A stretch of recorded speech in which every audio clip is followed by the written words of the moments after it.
بسم اللہ الرحمن الرحیم۔ معزز ناظرین، السلام علیکم ورحمۃ اللہ وبرکاتہ۔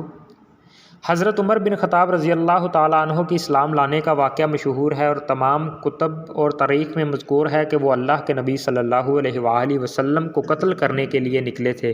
راستہ میں حضرت نعیم رضی اللہ تعالیٰ عنہ ایک صحابی سے ملاقات ہو گئی۔ حضرت نعیم کے دریافت کرنے پر بتایا کہ میں آج نبی کریم صلی اللہ علیہ وآلہ وسلم کا سر قلم کرنے جا رہا ہوں۔ انہوں نے کہا کہ آپ ادھر کیا جاتے ہیں؟ پہلے آپ اپنے گھر کی خبر لو کہ تمہاری بہن فاطمہ اور بہنوئی دونوں محمد رسول اللہ صلی اللہ علیہ وآلہ وسلم پر قربان ہو چکے ہیں۔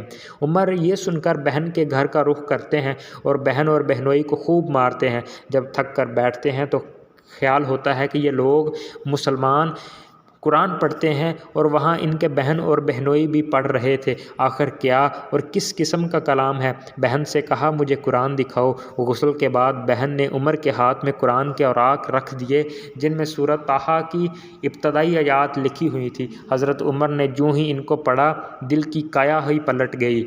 کہنے لگے کہ مجھے بھی محمد صلی اللہ علیہ وآلہ وسلم کی خدمت میں لے چلو کہ ایمان قبول کروں۔ وہ عمر جو نبی کریم صلی اللہ علیہ وآلہ وسلم کا سر قلم کرنے نکلے تھے، قرآن کی تاثیر سے اپنا سر محمد کے قدموں میں ڈال آئے۔ یہ قرآن کی سحر آفرینی اور اعجاز و نمائی نہیں تو اور کیا ہے۔ اللہ پاک آپ کو اور ہمیں قرآن پر عمل کرنے کی توفیق عطا فرمائے اور نبی کریم صلی اللہ علیہ وآلہ وسلم کا پکا سچا امتی بنائے اور ان کا پیروکار بنائے۔ وما علینا الا البلاغ المبین۔ شکریہ۔